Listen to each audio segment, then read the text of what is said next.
एक प्रकार से भाजपा सरकार की तानाशाही जो रवैया है उसको लेकर आज आमजन पे जो मुकदमे दर्ज किए। एक यहाँ पर सीमेंट फैक्ट्री के बाहर एक व्यक्ति की ये कहूँगा कि हत्या हो जाती है और जो लोग उनको इंसाफ दिलाने के लिए जो लोग आसपास के पूरे एरिया के लोग यहाँ आए और उनके खिलाफ फिर 8 दिन बाद में एक राजनीतिक दबाव के रूप उन 5-6 लोगों पे मुकदमे दर्ज किए, आमजन पे मुकदमा दर्ज किया। कितनी गलत बात। मैं इसकी कड़ी निंदा करता हूँ, कड़े शब्दों में निंदा करता हूँ। और जिस प्रकार से पुलिस और प्रशासन, हमारी पुलिस और प्रशासन से किसी प्रकार की कोई लड़ाई नहीं है, लेकिन लड़ाई वहां बन जाती है जहां पर ये आमजन को परेशान करते हैं। किस रूप में? किसी के राजनीतिक दबाव के रूप में। ये कभी भी ना डॉक्टर राजकुमार शर्मा जी ने बर्दाश्त किया है, ना नवलगढ़ की जनता ने बर्दाश्त किया है। इनको मुकदमे वापस लेने ही पड़ेंगे। ये यदि ये सोचते हैं कि भाई हमारे पास पुलिस प्रशासन है तो यहाँ नवलगढ़ की जनता है, ये नवलगढ़ की जनता के बारे में ये जानते नहीं है। इसलिए मैं यही कहूँगा कि प्रशासन से और सीमेंट फैक्ट्री से कि इस प्रकार से किसी के दबाव में आके इस प्रकार से मुकदमे करवाना ये बिल्कुल गलत है। ये आपकी पहली गलती है, इसको सुधारें और आइंदा इस बात को आप ध्यान रखें कि ऐसी गलती दोबारा नहीं हो। दूसरा, कभी भी यदि सीमेंट फैक्ट्री के किसी भी साधन से या सीमेंट फैक्ट्री के अंदर किसी भी प्रकार की कोई अप्रिय घटना घटती है तो उस घटना को लेकर इनको तय करना होगा कि वैसे तो भगवान बचाए कोई भी व्यक्ति इस पैसे को नहीं लेना चाहता है, लेकिन जब परिवार का कोई मुखिया चला जाता है, जब परिवार का पालनहार चला जाता है तो उसके बाद में उसके पास कोई चारा बचता नहीं है।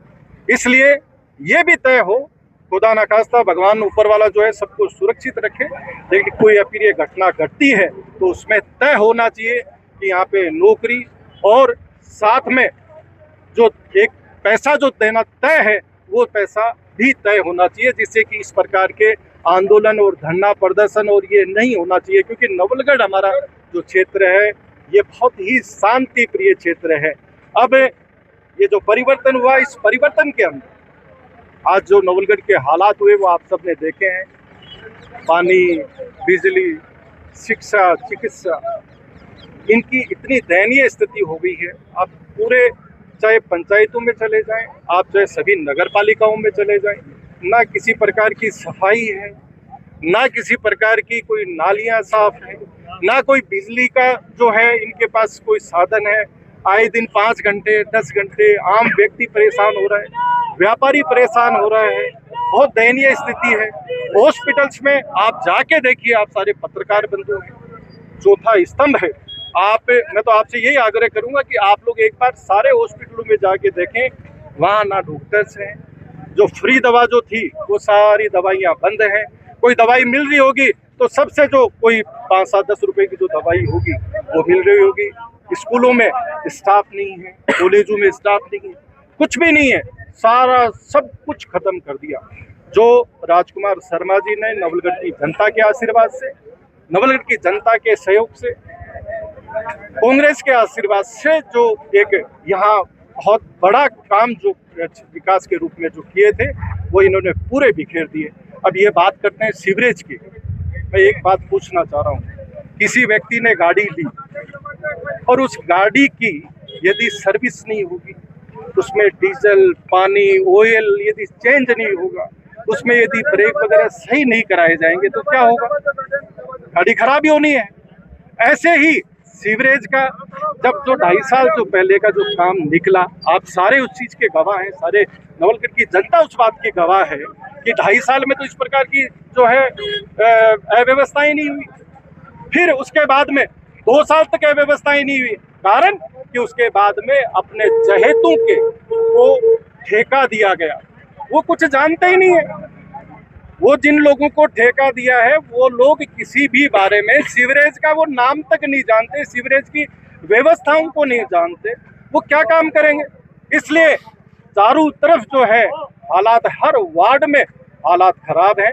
आने वाले नगर पालिका और पंचायती राज चुनाव में जनता सिर्फ बटन दबाने का इंतजार कर रही है। आने वाले समय में चारों नगर पालिका, दोनों प्रधान यहाँ कांग्रेस के बनेंगे, नवलगढ़ की जनता के बनेंगे, डॉक्टर राजकुमार शर्मा जी के बनेंगे। मैं ये आप सबसे कहना अटल जी, 2023 में सीमेंट फैक्ट्री का सबसे बड़ा मुद्दा क्या मानते हुए राजनीतिक था या फिर इसका राजनीतिक स्वार्थ के हिसाब से फायदा उठाया गया था 2023 में सीमेंट का मुद्दा? देखो, ये तो सबको पता है। आज ये जो लोग बात करते थे बदराना जोड़, मैं वहां से शुरू कर रहा हूँ। बदराना जोड़ नवलगढ़ के आम जन को, आम व्यक्ति को, उनको सबको पता है कि ये खातेदारी की जगह बदरी नारायण जी गोयनका साहब की जगह थी। किसी ने जब कहा कि साहब मुझे यहाँ मेला भरवाना है, तो वो लोग मेला भरवाने के लिए उनको दे दी। किसी ने कहा कि भाई मुझे फुटबॉल यहाँ एक टूर्नामेंट करवाना है या मुझे क्रिकेट का टूर्नामेंट करवाना है। आज मान लो कि आपके पास कोई जमीन है और कोई व्यक्ति आके ये कहे कि साहब मुझे खाली पड़ी है, मुझे एक फुटबॉल का, क्रिकेट का टूर्नामेंट करवाना है, तो वो टूर्नामेंट करवाने के लिए आपने हाँ कर दी कि खाली पड़ी है, ठीक है, साफ सफाई भी हो जाएगी और एक बढ़िया भी लगेगा। जब उन्होंने दे दिया उसके बाद में क्या वो खातेदारी की जगह कोई चेंज कर सकता है? सबको पता है इस चीज का। आज उस समय वो 3 मिनट में भरने वाले लोग, ऑर्डर मेरी जेब में। चलो, उन लोगों की बात करना एक प्रकार से बिल्कुल गलत है, मैं बात पे जाना नहीं चाहता, लेकिन 3 मिनट में मेला भरा दूं। आज 3 साल निकल गए और ये गारंटी के साथ कह सकता हूँ, हम साथ खड़े ना, भरवाओ, क्यों नहीं भरवा रहे। लेकिन जनता को सिर्फ गुमराह किया गया। वो रोपवे वाले लोग इसके पास आ रहे हैं, देखो ना 25 करोड़ रुपए तैयार बैठे हैं, वो क्यों नहीं करवा रहे। देखो 25 करोड़ रुपए मांग रहे हैं ना वो, लेकिन वो आगे और वो रोपवे वाले पीछे। वो अब बहाने करने लगते। ये है वो है, घोषणाएं आप देख सकते हो कि हजारों करोड़ की, और जाके स्थिति देखो, किसी भी पंचायत में चले जाओ, किसी भी वार्ड में चले जाओ, सब जगह गड्ढे हो रखे हैं। मतलब मेंटेनेंस तक ये लोग नहीं करवा पा रहे। बात रही सीमेंट फैक्ट्री की, सीमेंट फैक्ट्री के मामले में किस प्रकार से गुमराह किया, आप लोगों ने भी उस समय देखा है। सामान्य मंत्री जी ने उस समय लगभग 800-900 लोगों को लगाया था। आप एक बार इनसे मंगवा लीजिए कि आज कितने लोग लगे हुए हैं, और क्या हुआ। हर घर से मैं सीमेंट फैक्ट्री में एक लड़के को लगाऊंगा, कि मैं 5-7 जो इसके दलाल हैं, जो 5-7 जो इसके ठेकेदार हैं, उनकी तो मैं कह नहीं सकता, जो यहाँ की पूरी ठेकेदारी कर रहे हैं। क्यों?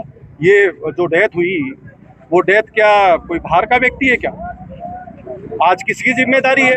आज जिम्मेदारी राजकुमार जी के साथ साथ आज वो यहाँ का विधायक है, पहली जिम्मेदारी उसकी बनती है। आना चाहिए, जोर से बोलना, उल-चूल बोलने में हम भी बहुत बदले हैं, लेकिन ये संस्कार नहीं है।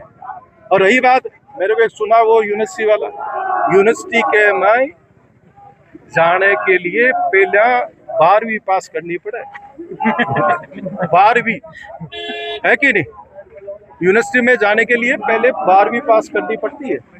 और दूसरा, माने पता है कि यूनिवर्सिटी में तो जाते हो, लेकिन गाड़ा के पोछो मारने जाओ, गाड़ा की सफाई करने जाते हो, चौकीदारी करने जानते हो, ठीक है, बिल्ली का भाग को चिको टूट को, है कि नहीं।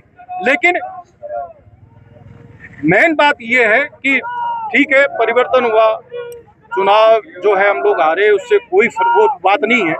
मन में दुख है कि किस व्यक्ति से हारे, वो एक चीज है, लेकिन सबसे बड़ी बात है, अरे कोई योग्य व्यक्ति होता, कोई अच्छा व्यक्ति होता, कोई राजकुमार जी से 2% भी, 1% भी, मैं तो कह रहा हूँ कि राजकुमार जी के लेवल का कोई व्यक्ति होता, कोई काम करवा पाता, तो हम इस चीज को मानते हैं कि आज सबसे बड़ी बात यह है, सारी व्यवस्थाएं। राजगढ़ के अंदर एक कार्यक्रम हुआ था हाल ही में, उसमें भीड़ को लेकर के वर्तमान विधायक ने एक क्वेश्चन मार्क लगाया था, जहाँ भीड़ कम दिखती है वहाँ बजट को लेकर के। आप एक देख सकते हैं कि एक छोटा सा एक आह्वान है कि एक छोटे से आह्वान पे किस प्रकार से एक प्रकार से जन सैलाब उमड़ा है, किस प्रकार से जनता जनार्दन आई। ये मन की बात है। आपने हमेशा डॉक्टर राजकुमार शर्मा जी का भाषण सुना होगा, उन्होंने हमेशा एक बात कही है कि वोट मन का है, दिल का है। वोट कभी ये नहीं है मैंने ये दे दिया, मैंने वो दे दिया, मैं क्या जो फंड है, अरे फंड भैया तेरे घर से लाया है क्या? फंड घर से लाया है क्या? फंड तो सरकार का है, जनता का है। आज ये जो पसीना अपन बहा रहे हैं ना, हर चीज का जो टैक्स दे रहे हैं, वो फंड है ये। इसलिए किसी प्रकार की गलतफहमी पालने की जरूरत नहीं है, वो सारी चीजें निकल जाएंगी। ये बोलने का है मतलब इस प्रकार से उनको, जनता को इस प्रकार से बेइज्जती करना, जनता की, जनता का अपमान करना। और इस 2.5 साल में, इस 3 साल के अंदर जो जनता का अपमान किया है, मैंने राजनीति में कभी नहीं देखा। और मैं दावे के साथ कह सकता हूं कि नवलगढ़ की जनता कभी भी अपमान को सहन नहीं करेगी। आने वाले, मैं फिर इस चीज को दोहराऊंगा कि आने वाले समय में चारों चेयरमैन और दोनों प्रधान नवलगढ़ की जनता के आशीर्वाद से डॉक्टर राजकुमार शर्मा जी के कांग्रेस के बने।